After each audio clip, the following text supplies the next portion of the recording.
Shalom Bapak Ibu yang dikasihi Tuhan. Shalom. Jumpa lagi dalam ibadah online GB Lamtera pada pagi hari ini. Kita baru saja memperingati kenaikan Tuhan Yesus yang naik ke surga. Tetapi kita tidak perlu khawatir karena Dia sudah menyediakan Roh Kudus untuk selalu ada di sisi kita dan menolong kita. Haleluya. Kami mau meninggikan Kau Tuhan dan memuliakan nama-Mu saja Yesus Tuhan. Mari Allah Roh Kudus menjamah setiap hati kami Yesus Tuhan. Yesus Tuhan ditinggikan, dimuliakan dan naik ke surga. Dia berikan Roh Kudus-Nya, menguatkan dan menolong selalu. Sungguh ku rindu bersekutu denganmu selamanya.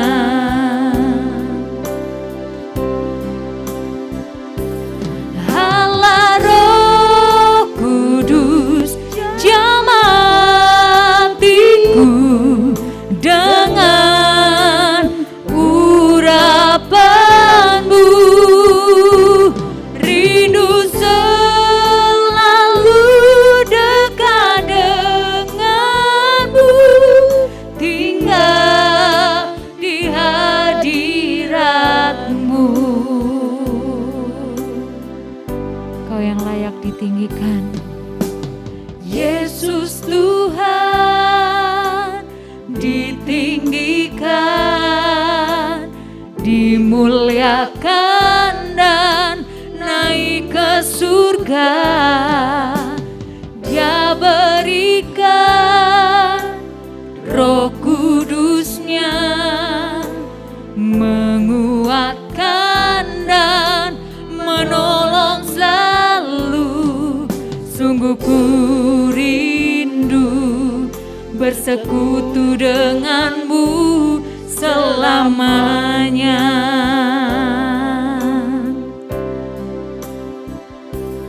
Allah Roh Kudus, jamah hatiku dengan urapanmu,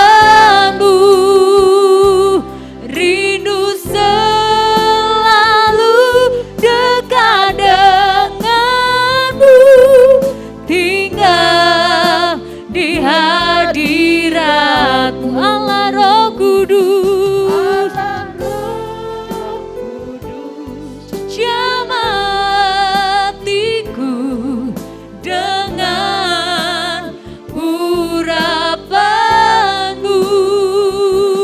rindu selalu dekat denganmu, tinggal di hadiratmu. Allah Roh Kudus, Kau jamah hatiku dengan urapanmu, rindu selalu dekat denganmu, tinggal di hadiratmu, tinggal di hadiratmu, tinggal di hadiratmu. Sebab kami rindukan kuasa Roh-Mu ada di setiap kami. Kaulah yang layak ditinggikan. Kami mau meninggikan nama-Mu, Tuhan. Sebab hanya Kaulah yang layak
Terima kasih Tuhan atas semua yang Kau berikan buat setiap kami.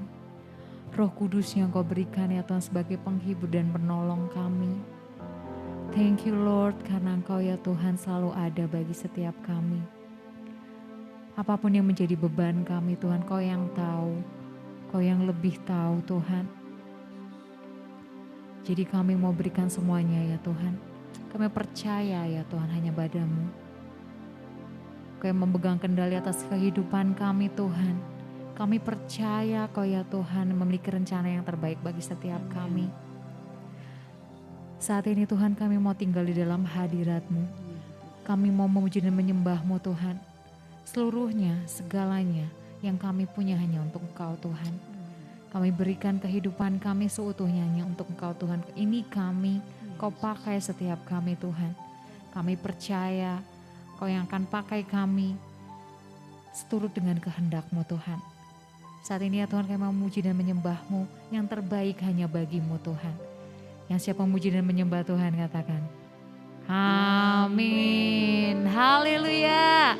Kita percaya kita semua di sini adalah murid-muridnya Tuhan. Kita mau dipakai oleh Tuhan dan kita mau berkata sama Tuhan, saya gak pernah lelah Tuhan untuk bekerja bagi-Mu.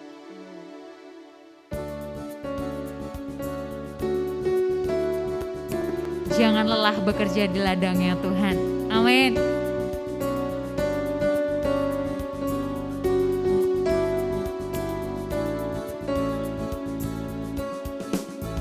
Jangan lelah bekerja di ladangnya Tuhan. Roh Kudus yang beri kekuatan, yang mengajar dan menopang. Tiada lelah, tiada lelah bekerja bersamamu Tuhan, yang selalu mencukupkan akan segalanya.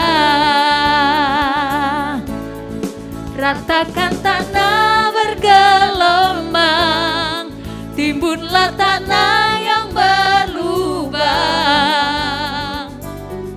menjadi siap dibangun di atas dasar iman. Ratakan tanah bergelombang, timbunlah tanah yang berlubang, menjadi siap dibangun di atas dasar iman. Katakan kanan kirinya. Jangan lelah bekerja di ladangnya Tuhan. Roh Kudus yang beri kekuatan, yang mengajar dan menopang. Tiada lelah bekerja bersamamu Tuhan, yang selalu mencukupkan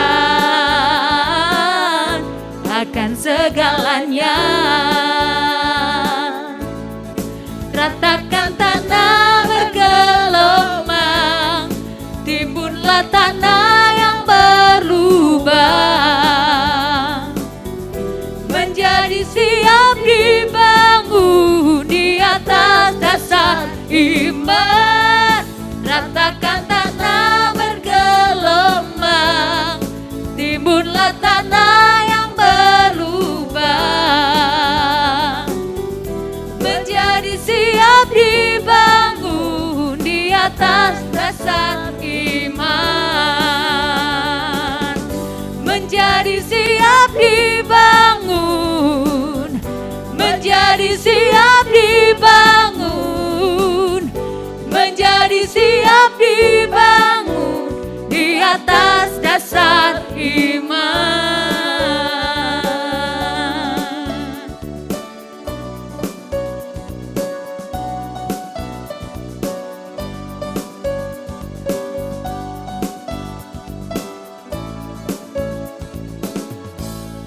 Haleluya.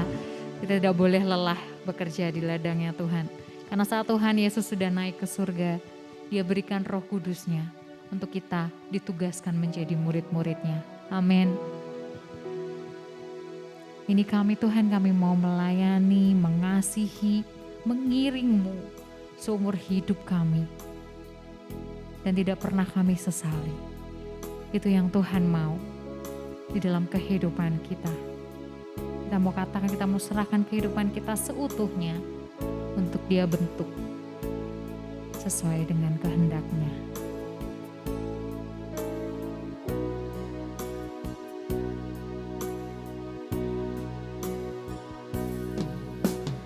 Tak akan pernah ku sesali mengiring Yesus sepanjang hidupku, lewati lembah air mata, ku saksikan kemuliaan-Mu dinyatakan. Berapapun harga yang harus ku bayar, ku kan tetap setia melayani, mengasihi-Mu, mengiring-Mu seumur hidupku. Janji-Mu kan tetap ku pegang teguh sampai ku dapat mahkota kehidupan. Sebab kami tak pernah menyesalinya Tuhan, mengiring-Mu Yesus. Tak akan pernah ku sesali mengiring Yesus sepanjang hidupku, lewati lembah air mata, ku saksikan kemuliaan-Mu dinyatakan. Berapapun harga yang harus ku bayar, ku kan tetap setia melayani, mengasihi-Mu, mengiring-Mu seumur hidupku.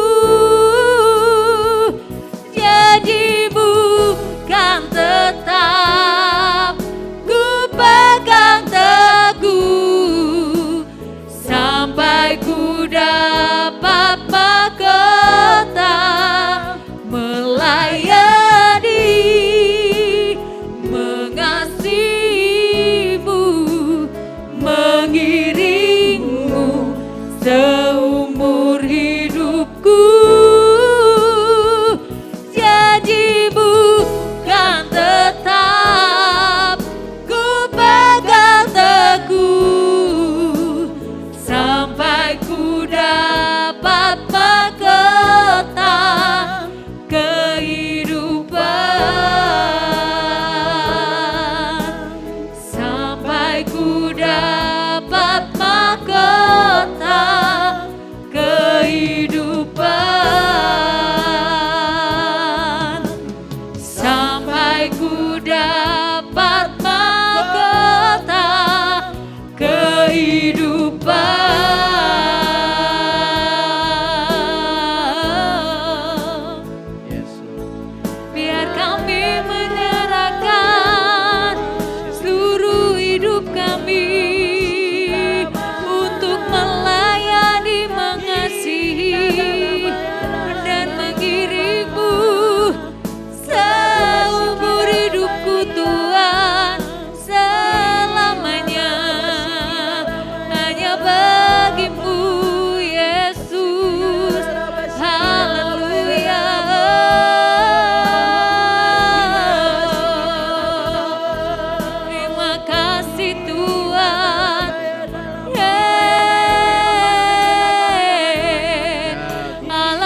apa yang dari dalam kami itu yang keluar ya Bapa. Biarlah apa yang dari dalam kami itu yang keluar, memancar keluar Tuhan. Ajari kami Tuhan untuk punya hati yang benar di hadapan-Mu. Ajari kami untuk punya sesuatu yang Kau tunggu-tunggu yang menjadikan kami ini layak di hadapan-Mu Tuhan. Kami tahu bahwa kami hidup ini untuk memaknai misi Allah bagi dunia. Kami bukan lagi hidup untuk dunia ini Tuhan. Kami ini harus mau mencintai apa yang Allah cintai. Demi nama Tuhan Yesus Kristus kami tahu bahwa yang bukan daripada-Mu itu selalu membuat kami tergoda. Untuk itu kami ikat dalam nama Tuhan Yesus Kristus. Kami ikat kuasanya, kami patahkan, kami hancurkan dan kami usir di dalam nama Tuhan Yesus Kristus. Tapi pasti ada bagian dalam hati kami yang harus kami perjuangkan sungguh-sungguh. Memperjuangkan keselamatan kami ya Tuhan. Sehingga apa yang di dalam kami itu memancar keluar. Kasih kami memancar keluar. Sehingga semua yang daripada kami ini benar-benar Kau layakan Bapa.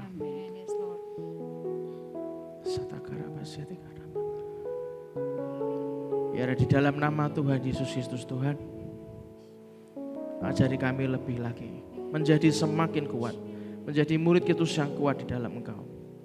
Pagi ini Roh Kudus berikan kami roh wahyu, hikmat dan pengertian, sehingga apa yang kami lakukan itu semakin hari semakin kuat dan semakin kuat.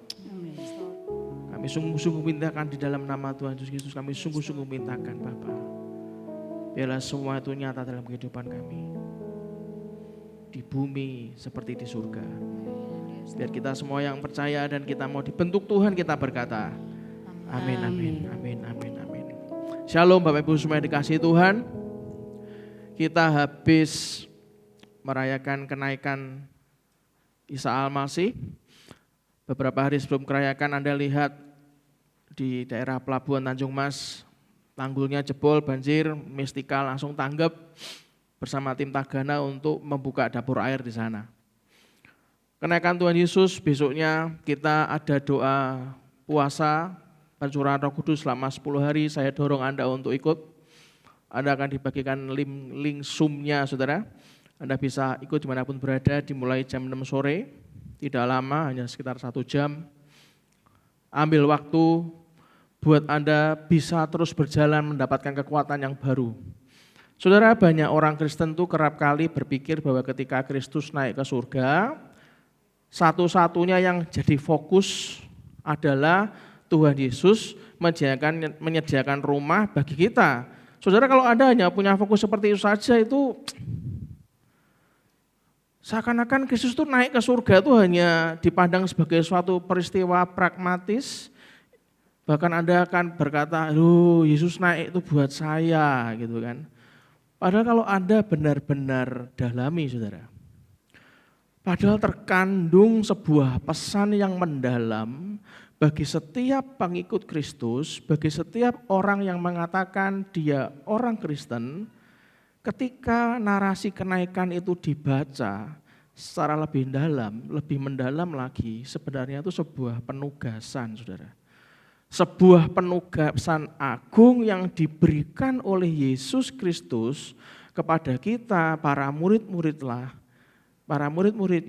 harus jadi fokus terdepan dalam memaknai Yesus Kristus itu naik ke surga.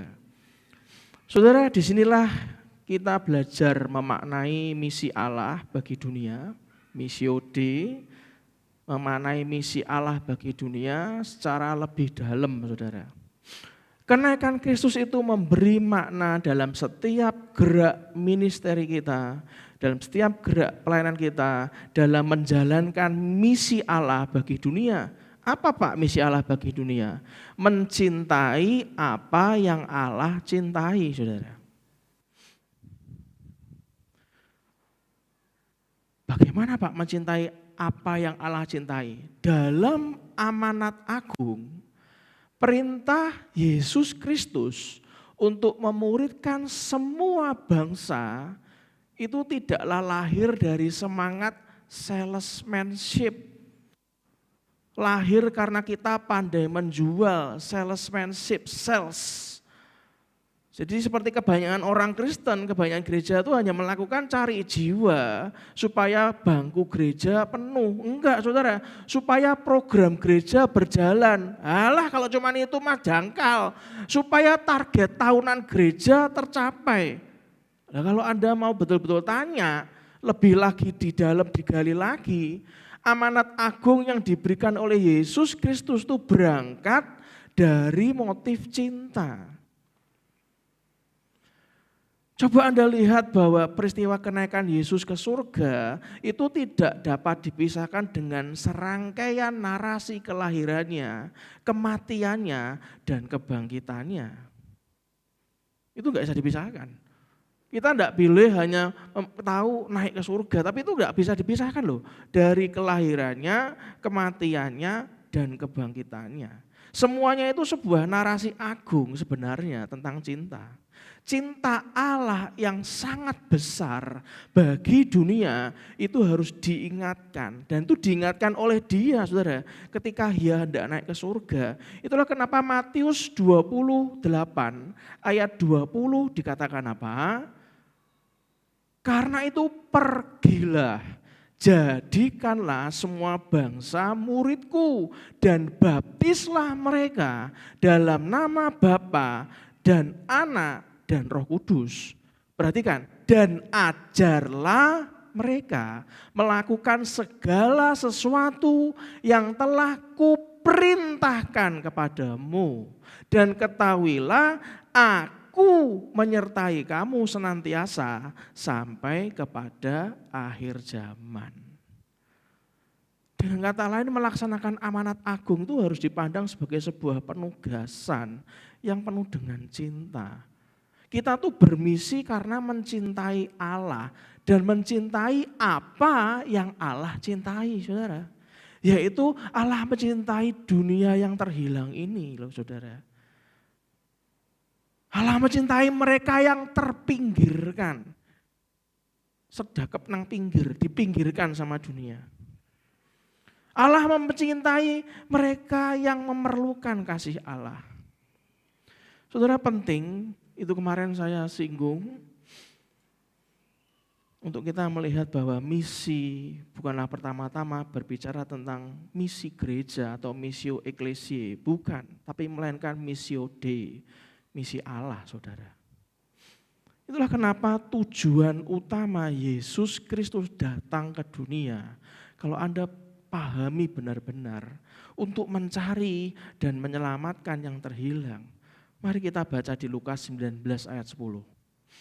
Lukas 19 ayat 10 dikatakan apa? Sebab Anak Manusia datang untuk mencari dan menyelamatkan yang hilang. Ya itulah, oleh karena itu semua yang Tuhan Yesus Kristus lakukan dalam pelayanannya itu pasti apa aja? Kesembuhan, pengajaran, pengusiran setan, gitu, mujizat dan sebagainya dan sebagainya dan sebagainya. Tujuannya adalah jiwa yang dijangkau dan dimenangkan, saudara. Nah ini loh, tujuan tersebut tuh diajarkan dan diimpartasikan, berbagai beban tuh diimpartasikan kepada murid-muridnya, dibebankan ke murid-muridnya. Lukas 6 ayat 12 sampai 16. Mari kita buka Lukas 6 ayat 12 sampai 16. Judul perikopnya Yesus memanggil ke-12 rasul. Dikatakan pada waktu itu pergilah Yesus ke bukit untuk berdoa dan semalam-malaman ia berdoa kepada Allah. Ketika hari siang, ia memanggil murid-muridnya kepadanya, lalu memilih dari antara mereka 12 orang yang disebutnya rasul. Simon yang juga diberinya nama Petrus, dan Andreas saudara Simon, Yakobus dan Yohanes, Filipus dan Bartolomeus, Matius dan Thomas, Yakobus anak Alfeus, dan Simon yang disebut orang Selot, Yudas anak Yakobus, dan Yudas Iskariot yang kemudian menjadi pengkhianat.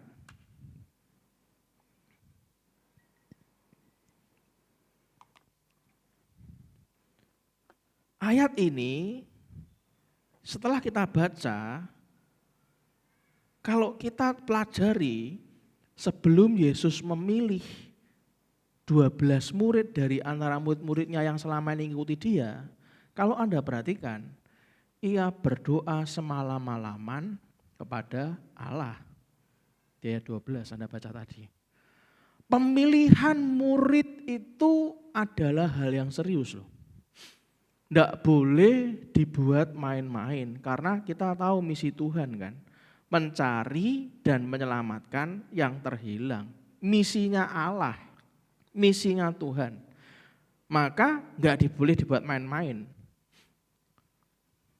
Pemilihan murid itu kalau kita lihat untuk misinya Yesus di dunia, Yesus tidak memilih berdasarkan kriteria subjektif.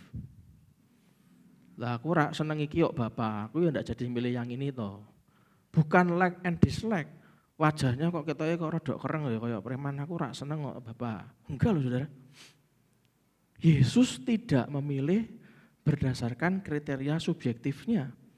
Melainkan justru Yesus Kristus menyerahkan pemilihan itu kepada kedaulatan Allah Bapanya di surga. Setelah dia berdoa, kalau Anda perhatikan, Yesus mengumpulkan para muridnya lalu memilih 12 dari antara mereka untuk jadi rasulnya. Anda tahu rasul itu artinya apa? Rasul itu artinya orang yang diutus untuk mewakili. Kalau Anda diutus, Anda punya tim, Anda diutus berangkat, nemui RT, nemui RW, nemui camat, nemui wali kota. Itu artinya orang yang diutus itu mewakili Anda. Kalau yang diutus itu nggak tahu diri, nggak bisa bawa diri, yang kena itu bukan dia, nggak cuma dia saja, Anda.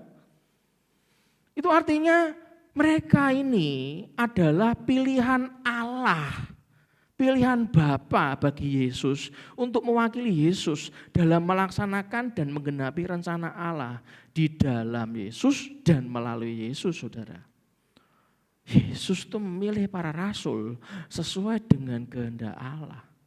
Nah Saudara kalau Anda perhatikan hal menarik yang Lukas sampaikan di sini adalah apa? Karena di kitab Lukas kan, ia mencantumkan komentarnya mengenai Yudas Iskariot sebagai rasul yang kalau kita juga tahu yang kemudian itu mengkhianati Yesus.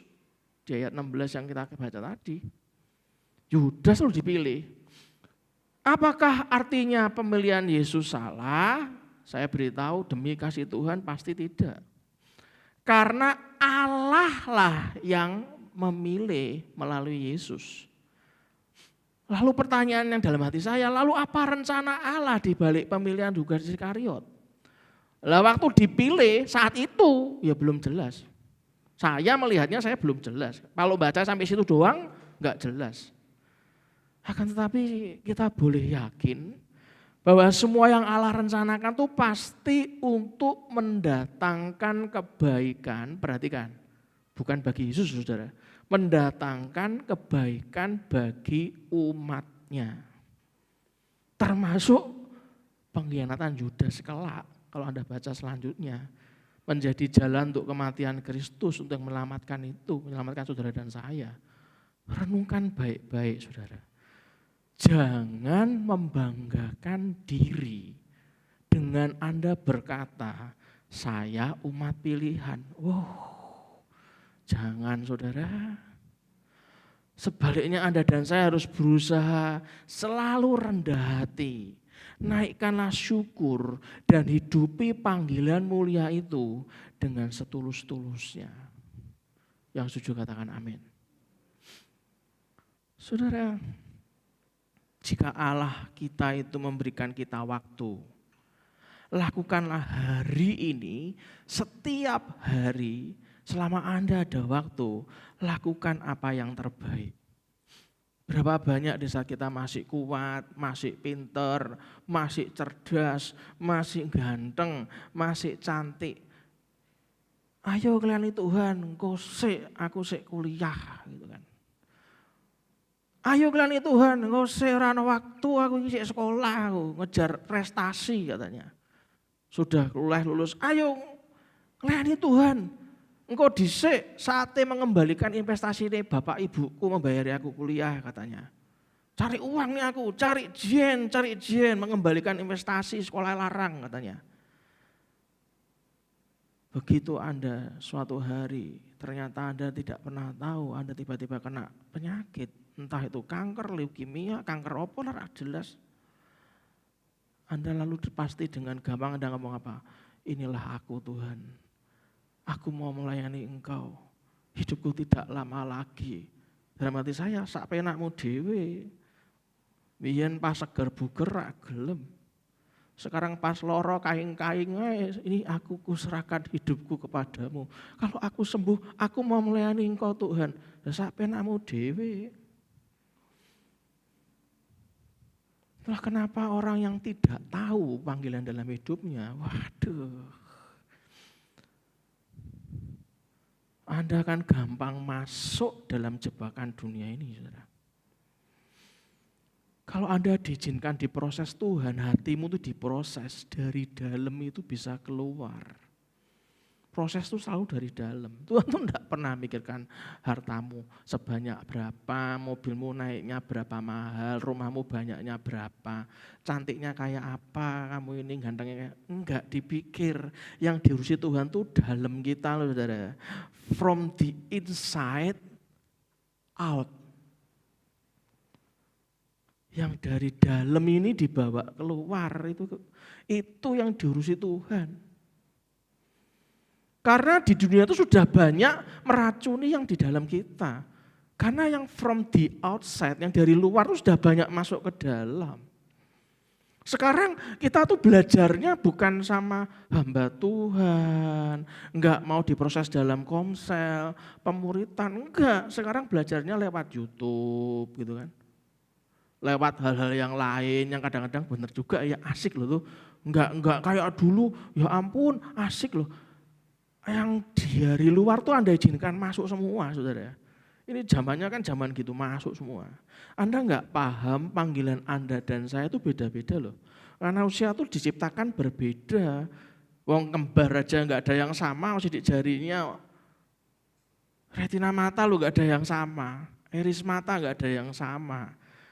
Anda enggak pernah peduli kadang-kadang apa yang Tuhan ingin dalam hatimu tuh keluar from inside. From the inside out. Dari dalam itu keluar. Keluar aliran-aliran air hidup saudara. Kalau Anda sedang diproses di area sana, lakukan dengan ketulusan, dengan keikhlasan dan dengan kejujuran. Ini aku Tuhan. Aku rak mampu. Tuhan ngomong mampu. Kayak saya tuh diberikan gambaran, karena saya dulu kan suka gitar. Di saat saya tuh nakalnya setengah mati, terus tiba-tiba bertobat tuh kan saya les gitar. Saudara. Saya diingatkan waktunya ngetem gitar loh. Kalau pas kita tuh lagi disetel, waduh sakit, kuat, kuat, sakit. Ya wis tak kedok sithik ya. Lagi pas pas. Wes mulai nyaman meneh sistem meneh. Aduh sakit. Kuat nang tenang iki aku nang sing nyetem ki aku. Tapi sakit Tuhan. Ya wis tak kedok sithik lagi lho pas. Belajar main gitar saya. Lagunya wis berubah semua baik. Biyene lagune Iron Maiden, Megadeth, kabeh wis ora karuan kabeh. Sepultura wis ora karuan kabeh. Pas pindahan rumah itu istri saya gede-gede lho lagu merokmu sak uwake berdus-dus. Semakin disetel semakin tidur nyenyak saya. Setelannya beda pada jegal gitar listrik loh saya dulu waktu SMA itu. Main gitar loh saya. Tapi setelannya beda ngek. Disetel sampai kain-kain sakit Tuhan. Ya wis tak kendoke sithik wis.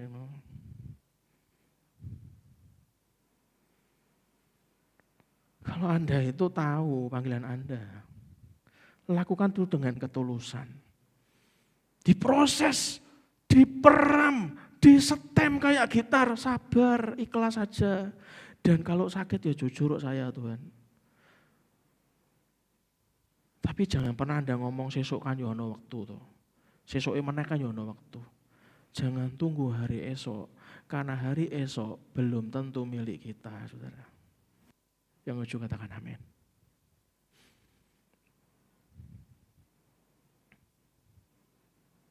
Saudara, kalau Anda dipilih jadi murid Kristus, seorang murid itu punya sebuah privilege. Katakan sama-sama dengan saya. Saya punya sebuah privilege. Privilege itu hak istimewa. Anda punya hak istimewa, ya ini bisa memiliki hubungan yang dekat dengan Tuhan Yesus melalui Roh Kudus-Nya. Itulah kenapa saat Yesus naik ke surga, Dia berikan Roh Kudus-Nya. Makanya Anda jangan berpikir bentahun ya selalu ngono, kenaikan Roh Kudus mari ngono ya doa puasa. Gunanya gaya apa tuh? Gunanya supaya Anda tuh tahu tahun ini Roh Kudus ingin apa. Orang percaya bukan hanya menjadikan Tuhan Yesus sebagai Tuhan dan Juru Selamat, serta menjadi jemaat yang tertanam dalam gereja lokal saja, jadi jemaat doang, enggak. Tapi harus menjadi murid Kristus, saudara. Karena perintah Tuhan Yesus kepada setiap orang percaya, perintah Tuhan Yesus kepada gereja Tuhan di muka bumi ini adalah untuk menjadikan semua bangsa muridnya, saudara. Itulah kemarin waktu saya diizinkan sharing di kenaikan Isa Al-Masih hari Kamis. Kami angkat tema mental yang harus kita miliki dalam memaknai Kristus, memaknai kenaikan Kristus itu sebagai penugasan. Mental apa, saudara? Saya sharing ada berapa mental kemarin? 7. Yang pertama saya sharing tentang mental siap sedia, saudara. Saya tuh diceritain tim kami ada yang namanya Bro Pandu. Waktu kami makan rame-rame gitu kan. Beliau masih kuliah juga, jadi penyiar radio juga. Saya diceritain didikan papa, cara papanya didik Bro Pandu itu kayak apa. Didikan Pak Yohanes ayahnya, saat ini ayahnya ketua profetik di tempat kami, saudara. Didikan ayah ibunya kepada Bro Pandu itu apa? Melayani Tuhan itu jangan capek, siap sedia terus.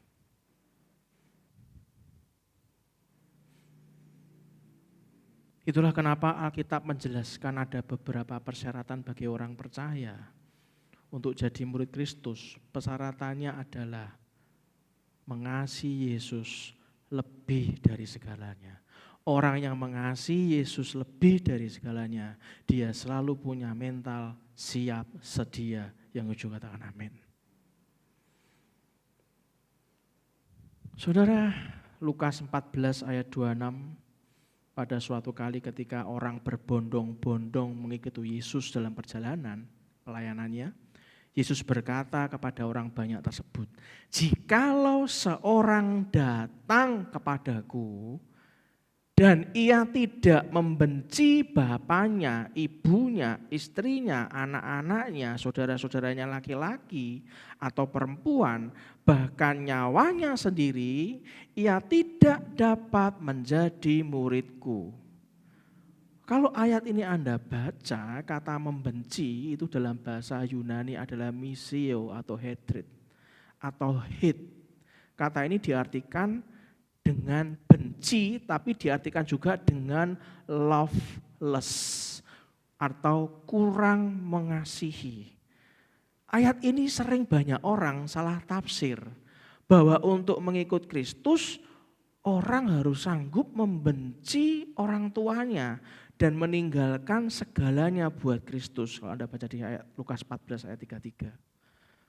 Padahal sebenarnya maksud kata membenci di sini, maksudnya adalah kita diminta oleh Tuhan Yesus Kristus untuk lebih mengasihinya, melebihi kasih yang kita berikan kepada ayah dan ibu kita, melebihi kasih yang kita berikan kepada keluarga kita dan pada apapun yang kita miliki, termasuk yang kita minati. Kayak kita senang sama harta benda kita, senang sama kegemaran kita, dengan hobi kita dan sebagainya. Itu artinya kita tuh harus punya mental mengasihi Yesus lebih dari segalanya. Kemarin saya sharing, mental yang pertama itu mental siap sedia, yang kedua itu mental berkorban paling banyak, saudara. Murid Yesus itu selalu memberikan teladan berkorban paling banyak. Ya korban waktu, korban tenaga, korban uang, korban perasaan, seringkali bekerja paling keras, berkorban paling banyak, bahkan seringnya, bahkan berkali-kali, seringkali itu ngambil enggak pernah, menuntut bagian tuh paling sedikit. Itulah kenapa kalau ditanya bagaimana perkenanan Tuhan dan penyertaan Tuhan itu selalu ada dalam hidup Anda dan saya, itu kuncinya, saudara. Penyertaan Tuhan, perkenanan Tuhan itu paling berlimpah dalam kehidupan orang-orang seperti itu yang mau rela berkorban paling banyak. Itu mentalnya yang kayak gitu.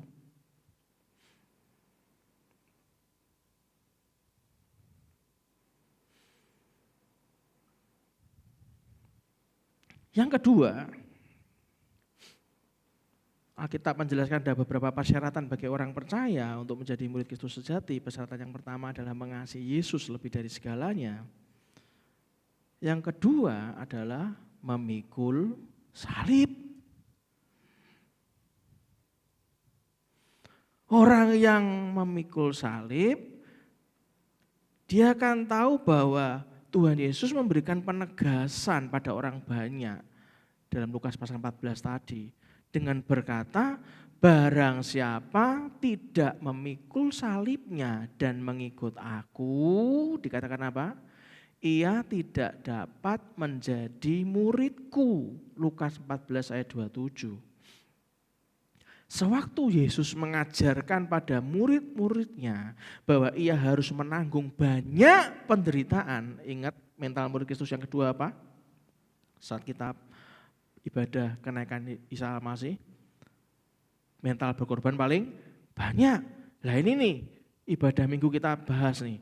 Sewaktu Yesus mengajarkan pada murid-muridnya bahwa ia harus menanggung banyak penderitaan dan ditolak oleh tua-tua, ditolak oleh imam-imam kepala dan ahli-ahli Taurat, lalu dibunuh dan bangkit sesudah 3 hari, Petrus melakukan protes dan menarik Yesus ke samping dan menegur dia. Masih ingat ayat itu? Tetapi Yesus malah ngomong apa? Yesus memarahi Petrus dan berkata kepadanya, "Enyahlah iblis." Masih ingat? Sebab engkau bukan memikirkan apa yang dipikirkan Allah, melainkan apa yang dipikirkan manusia.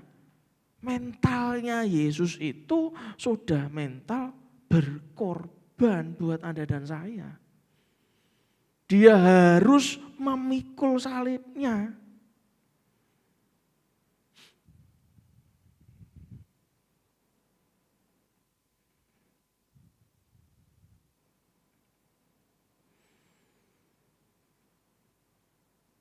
Kalau Anda lihat di Markus 8 ayat 31 sampai 37.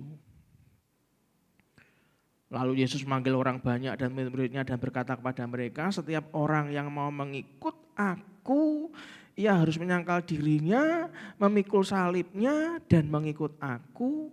Karena siapa yang mau menyelamatkan nyawanya, ia akan kehilangan nyawanya. Tetapi barang siapa kehilangan nyawanya karena aku dan karena Injil, ia akan menyelamatkannya. Apa gunanya seorang memperoleh seluruh dunia, tapi ia kehilangan nyawanya? Karena apakah yang dapat diberikannya sebagai ganti nyawanya? Sebab barang siapa malu karena aku dan karena perkataanku di tengah-tengah angkatan yang tidak setia dan berdosa ini, Anak Manusia pun akan malu karena orang itu apabila ia datang kelak dalam kemuliaan Bapanya diiringi malaikat-malaikat kudus. Saudara, orang yang punya mental seperti ini memikul salib, mental berkorban paling banyak, seperti Yesus Kristus. Apa arti memikul salibnya yang dikatakan Yesus Kristus dalam Markus 8 ayat 34? Salib Kristus itu merupakan lambang dari penderitaan, saudara. Salib Kristus itu merupakan lambang dari kematian. Salib Kristus itu merupakan lambang dari kehinaan. Salib Kristus itu merupakan lambang dari cemoohan. Anda bisa lihat ayatnya di layar YouTube Anda. Salib Kristus itu lambang dari penolakan. Salib Kristus itu lambang dari penyangkalan diri, saudara. Itulah kenapa saat kenaikan Isa Al-Masih, saya sharing mental yang harus kita miliki untuk memaknai kenaikan Kristus sebagai penugasan. Kita harus tahu mental investasi, saudara. Karena Yesus harus melakukan itu, dia investasi untuk semua umatnya supaya diselamatkan. Bukan mental pedagang, saudara. Mana ada kalau orang itu punya mental pedagang, lah memangnya kalau aku membantu orang tuh janjian itu aku untuk piro toh? Waduh.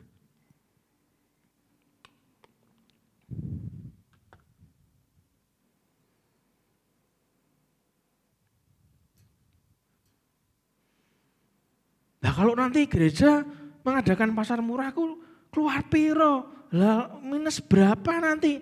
Bisa laba enggak? Waduh, saudara.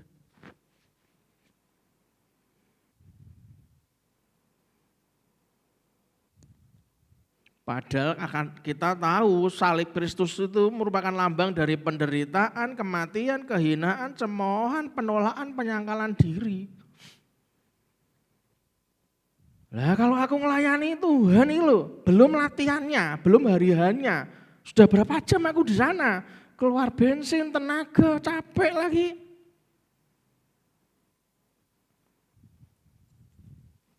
Kalau buka toko kan jelas, hari ini bisa buka, dapat berapa gitu kan.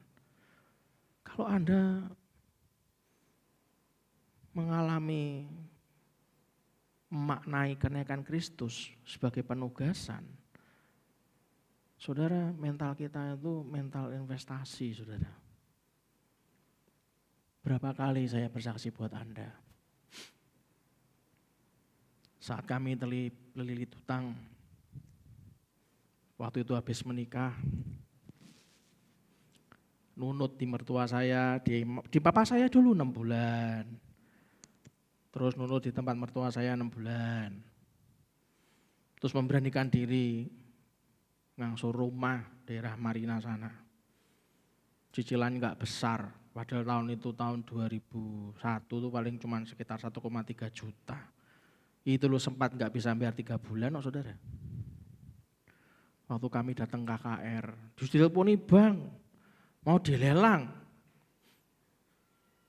Waktu kami datang KKR, digerakkan oleh Roh Kudus. Apa yang kamu punya? Diarahkan untuk punya mental yang benar, mental memberi, saudara. Bukan mental mengemis. Padahal saya enggak punya uang, tapi malah diarahkan mental memberi, bukan mental mengemis. Waktu itu adanya apa? Tak masukin semua. Handphone saya masukkan, kartu saya cabut. Langsung lunas utang saya? Enggak. Digerakkan ke Surabaya, saya ke Surabaya. Ikut seminar gede, ada Pak Niko Notora Harjo di sana, ada Maurice lulus segala macam waktu itu. Digerakkan lagi, cincin kawin saya dimasukkan. Ya saya masukkan. Apakah pulang langsung lunas? Tidak. Saya dididik Tuhan bukan pedagang, saudara. Dan saya percaya Anda juga dididik bukan jadi orang pedagang. Kalau pedagang ini lepe carane lunas, kabeh dilebokke kabeh kok. Carane lunas ki piye? Bukan dikasih malah memberi.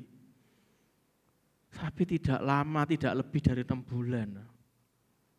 Tidak lebih dari 6 bulan. Lunas semua. Malah uang saya bisa sisa 60 juta, 63 juta waktu itu, saudara.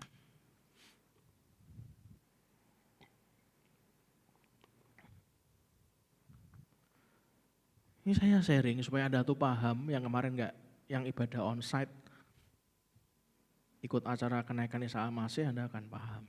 Yang enggak saya ceritain. Apa mental yang kelima? Mental yang harus dimiliki dalam kita memaknai kenaikan Kristus sebagai penugasan. Apa mental yang kelima? Mental pewarta Injil. Mental pewarta kabar baik, saudara. Ingat yang kita ceritakan yang lalu soal peristiwa di Gua Adulam. Yang Daud lari ke Gua Adulam.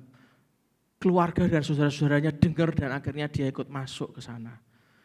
Di sana Daud diproses Tuhan, ketemu sama orang-orang yang bermasalah juga. Dikejar sama utang, banyak yang punya masalah, troublemaker di sana semua. Apa yang Daud lakukan? Di sana Daud bukan jadi wartawan ngerumpi, saudara. Masalahmu ki apa toh?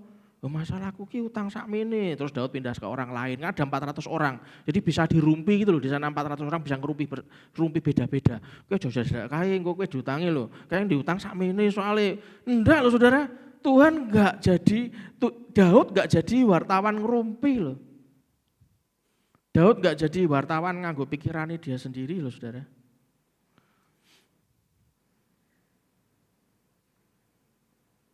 Kita sudah belajar tentang peristiwa Gua Adulam. Daud bicara tentang kebesaran Tuhan.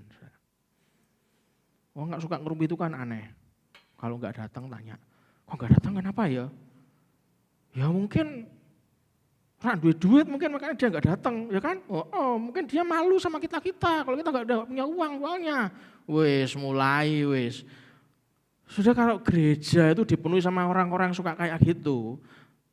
Saya beritahu yang kayak gitu itu jangan dipikir berdosa itu cuman yang membunuh, berzina, judi. Enggak, saudara, yang model kayak gitu itu sudah berdosa, saudara.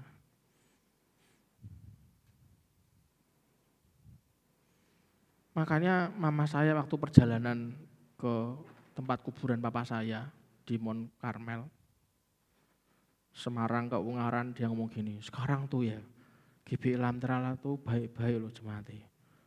Sopan-sopan, baik-baik, jauh lebih baik dari dulu gitu kan. Wah, saya puji Tuhan sama gitu. Tapi kita harus siap sedia loh, saudara. Kalau sampai kedatangan orang yang trouble kayak Gua Adulam, harus siap. Cara siap-siapnya apa? Wartakan kabar baik, wartakan Injil, ojo jadi tukang ngerumpi. Kalau kita dibuat kedatangan orang-orang kayak gitu, ya kita tetap wartakan kabar baik. Itulah kenapa yang keenam mental harus dimiliki adalah mental pembawa transformasi. Kita ini jadi transformer center, saudara. Pembawa transformasi, membawa perubahan. Membawa perubahan itu kita enggak perlu lagi ada mental main drama, ya kan. Kadek nganggo lakon ngene lah, lakon ngono kakean drama. Ambek pendeta ngomongnya beda. Ambek luar ngomongnya beda meneh. Kakean drama. Saudara, apa Anda pikir pendeta Anda enggak tahu? Kalau pendeta Anda dalam Roh Kudus, jangan-jangan iki kudu guyu tapi ngempet, saudara. Ngempet. Lah wong ki ngomong ini kok beda ya. Aku dikasih Tuhan ki beda loh kalau koyo ngene loh. Tapi ya sudahlah, diam saja. Kita merubah saja orangnya dengan kasih. Membuat kita jadi transformer center, membawa transformasi. Soal orangnya pemain drama, silahkan, siapa tahu sebentar lagi dikontrak sama Korea, jadi pemain drama Korea. Lu siapa tahu, kita bawa dalam doa. Tapi kalau Anda nggak kesampaian terus Anda main drama di gereja, itu dosa loh saudara. Anda nggak jadi pembawa perubahan loh Anda malahan.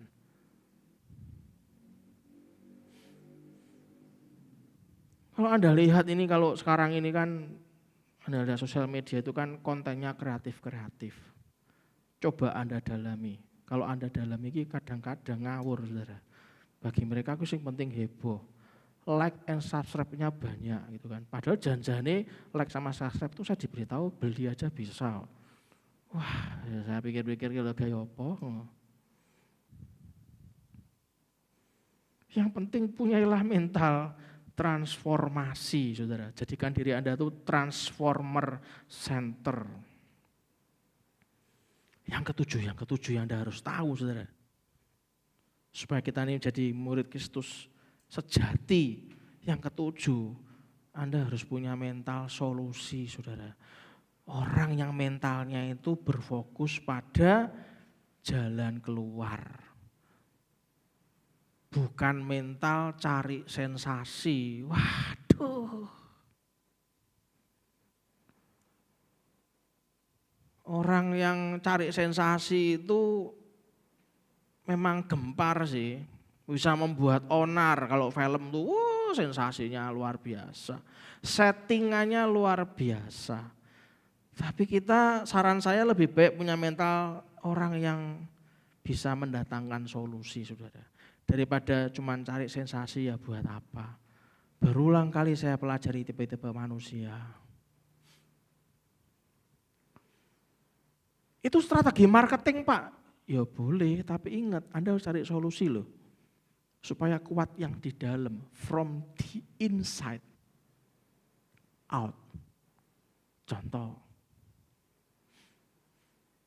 Nggak usah bingung-bingung lah, kasih contoh rumah makan aja. Rumah makan mana lah, kan aku ini kan ya, Anda ya tahu tubuh saya kan bentuknya kayak doyan mangan saudara. Begitu Anda melakukan promo yang sensasional, rame. Dulu saya pernah datang, diskon berat badan. Wah saya juga enggak bodoh saudara, saya aja 100 lebih waktu, sampai sekarang masih 100 lebih. Saya ngajak teman-teman saya sama anak saya yang 100 lebih, diskon berat badan, kapokmu kapan? Saya rak mangan orang bayar malah dikai duit, diskon berat badan. Salahmu dewe yang kayak diskon berat badan. Ya koyo, itu ada anak saya soalnya. Takjak anak saya beratnya 50 apa berapa? Saya 100 berapa, 120 berapa. Saya ngajak tamu saya, almarhum Evangelis Gondo, Pak Jeffrey Gondo, pernah khotbah di GBI Lamtera. Berat badannya 100 lebih. Saya datang, ayo timbang. Bapaknya sudah takut. Bapak berapa? Sudahlah, pokoknya diskon berat badan kan salahmu dewe. Saya diskon. Saya ngajak 5 orang sama istri saya.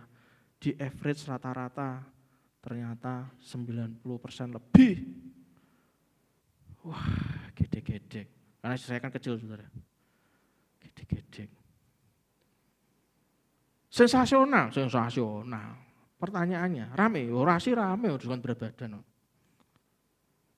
Pertanyaannya, enak enggak makanannya? Loh kan itu pertanyaannya. Setiwas rame, sensasional, tekan sana makanannya enggak enak. Anda membuka aib restoran Anda sendiri, saudara. Makanya tuh mentalnya harus benar dulu. Mental solusi, mental yang berfokus pada jalan keluar. Jangan cuman mental cari sensasi. Setelah Anda buat konten sensasi, dijak ngomong, orang nyambung, Anda membunuh diri Anda sendiri, saudara. Loh, wong jebol orang nyambungan ini. Wah, saudara. Hari ini please, Anda harus paham. Beberapa minggu ini kita belajar bagaimana Roh Kudus mengarahkan kita menjadi murid Kristus sejati, saudara. Yang setuju katakan amin. Tim profetik maju ke depan, kita lanjutkan berikutnya.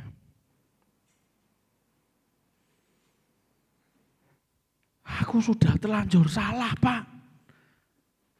Terlalu banyak fokusku yang tidak seperti yang Bapak katakan. Aku suka ngerumpi. Aku suka menyebar sesuatu yang gak benar, nyebar gosip. Supaya aku jadi pusat perhatian katanya. Saudara, apapun kondisi Anda, Allah Anda dan Allah saya tetap mengasihi Anda dan saya yang juga katakan amin.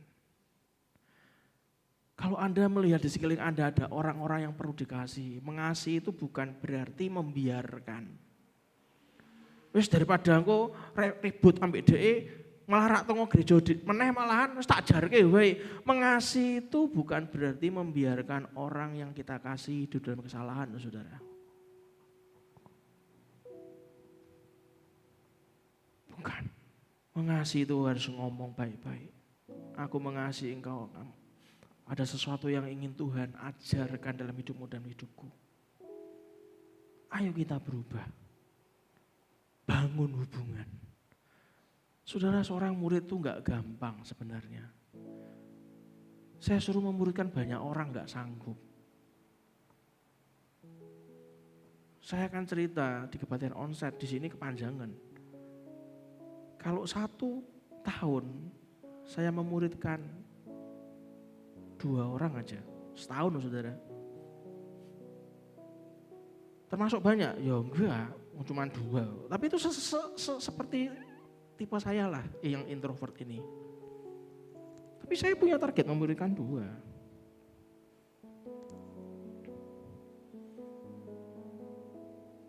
Kalau orang ini saya buat apa yang jadi dalam pikirannya itu adalah pikiran saya. Apa yang dalam hatinya dia adalah hati saya. Dengan kasih saya muridkan dia. Sesuai dengan apa yang berdasarkan firman Tuhan. Saya percaya orang itu akan bertumbuh. Kemarin saya ambil kertas orek-orekan, saya nggak tahu Bro David cara buatnya gimana, saya ambil kertas orek-orekan. Kalau setahun memuridkan 2 aja, tahun kedua 2 orang tadi memuridkan 2 juga, maka tahun kedua totalnya buah-buah yang ada dalam kehidupan saya sudah lagi bukan 2, jadi 4 saudara. Itulah kenapa memuridkan itu dahsyat. Kalau saya hitung-hitung sesuai tanggal tahunnya Yesus lahir sampai meninggal 33 tahun, saya hitung pakai kalkulator saudara. Dari 2 tahun pertama cuma 2 saya. Akhirnya yang kita muridkan 2 menambah 2 lagi dimuridkan juga. Tahun ketiga jadi 8. Tahun keempat jadi 16. Tahun kelima jadi 32. Itu kalau sampai 33 tahun. Seperti usia Yesus Kristus. Saya hitung-hitungan kasar. Jumlah orang yang berhasil dimuridkan di dalam Tuhan itu totalnya 8.934.592.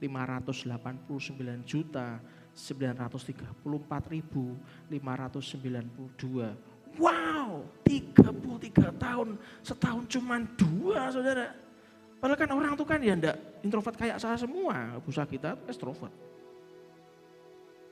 Anda saya percaya kan enggak introvert semua kayak saya. Anda bisa memuridkan 3, bisa 4, bisa 5, bisa 10. Kalau saya cuma mampu 2 saja setahun. 33 tahun pelayanan Yesus Kristus 33 tahun. Itu kalau berjalan 100% seperti itu, potensinya yang kita muridkan adalah 8.934.934.592. Wow.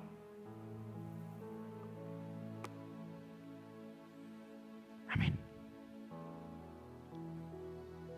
Jangan sepelekan proses dalam hidup Anda dan saya. Itu pasti akan kelihatan keluar from the inside out. Katakan sama-sama dengan saya. From the inside out. Yang dari dalam keluar. Satu pujian.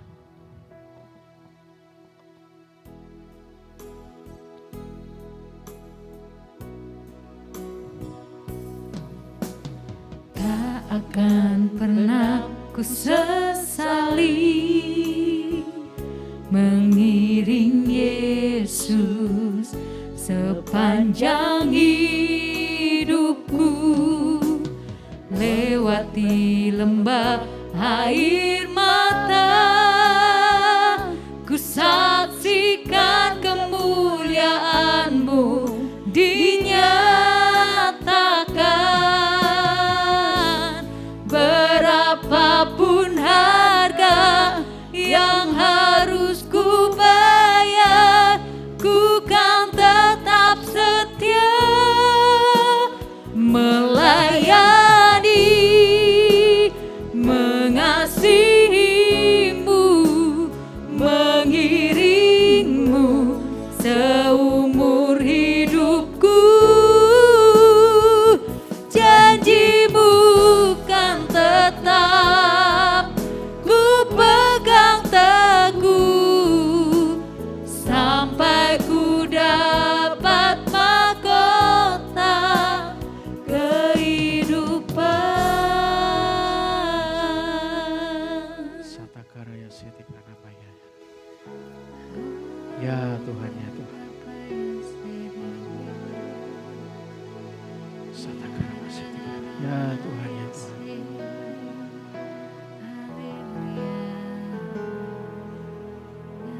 Saudara, jangan biarkan hal apapun merusak hubungan Anda dengan Tuhan. Serius. Karena kebahagiaan sejati itu adalah ketika hidupmu dan hidupku dekat dengan Tuhan, saudara. Tetap nikmati dan percaya pada proses Anda dan saya. Ingatlah, usaha itu tidak akan mengkhianati hasil. Hasil juga tidak akan mengkhianati usaha. Dan kalau Anda berusaha bersama Tuhan dan Tuhan selalu menuntut Anda dan saya, hasilnya itu akan dahsyat luar biasa. Yang juga katakan amin. Jangan pernah lelah, saudara. Jangan pernah lelah. Saat Anda berkata, kata-kata Bapak itu sebenarnya hari ini membuat saya itu sadar bahwa saya sedang di set sama Tuhan seperti gitar yang di setting, di stem. Ding ding ding ding ding, aduh sakit. Saya ya begitu, saudara. Segala ambisi, ketamakan, keduniawian diacur, dihabisi sama Tuhan. Sampai gak bisa ngomong, Tuhan ini aku. Segala bentuk kemarahan yang saya tuh gampang meledak-ledak lihat orang yang gak bener tuh gampang marah, dihabisi sama Tuhan. Sampai diem.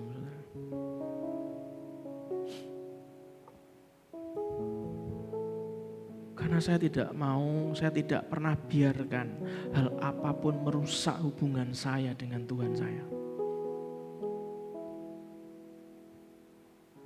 Lebih baik nama Anda dan saya itu tercatat di surga. Merusak hubungan, walaupun harta Anda banyaknya kayak apa, Anda konglomerat kayak apa, kalau namamu sudah tidak tercatat di surga, lah buat apa?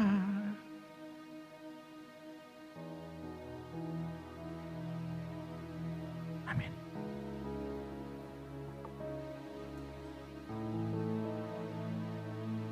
Begitu Anda tahu hatinya Tuhan, yang dari dalam itu bisa keluar. Seperti aliran-aliran air hidup yang akan membuat buah-buah itu lebat, saudara. Belajar mengerti hatinya Tuhan. Hatimu adalah hatiku, perasaanmu adalah perasaanku. Mari kita berdoa. Tuhan, terima kasih untuk pagi ini. Di akhir bulan Mei ini Tuhan, kami percaya, kami sungguh percaya Kau membawa kami lebih dalam lagi.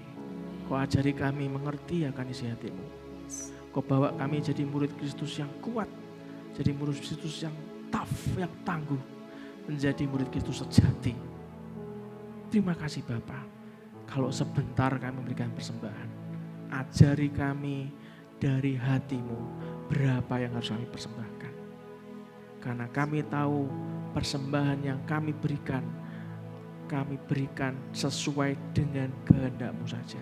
Karena Engkau yang tahu waktunya, kapan musim menabur dan kapan musim menuai. Engkau yang tahu waktunya, yang terbaik buat kami. Terimalah persembahan kami, sucikan dan kuduskan persembahan kami. Mari kita aminkan doa dengan mengangkat kedua tangan kita, aminkan doa berkat ini. Tuhan memberkati engkau dan melindungi engkau. Tuhan menyinari engkau dengan wajahnya dan memberi engkau kasih karunia. Tuhan menghadapkan wajahnya kepadamu dan memberi engkau damai sejahtera. Diberkatilah seluruh isi hidup pernikahanmu. Diberkatilah orang tua dan semua keturunanmu. Diberkatilah masa studimu. Diberkatilah pekerjaan dan pelayananmu. Diberkatilah masa pensiunmu, semua dalam kendali dan kuat kuasa Allah.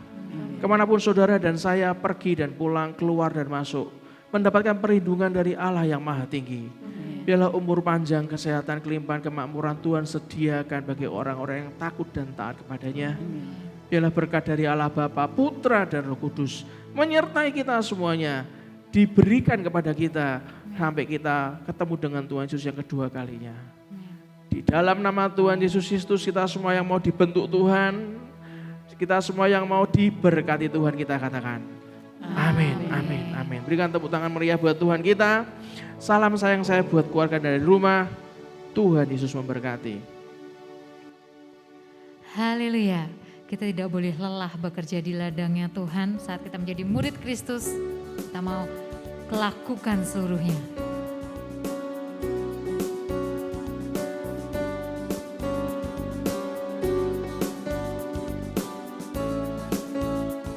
Sama-sama katakan, Jangan lelah bekerja di ladangnya Tuhan. Roh Kudus yang beri kekuatan, yang mengajar dan menopang. Tiada lelah bekerja bersamamu Tuhan, yang selalu mencukupkan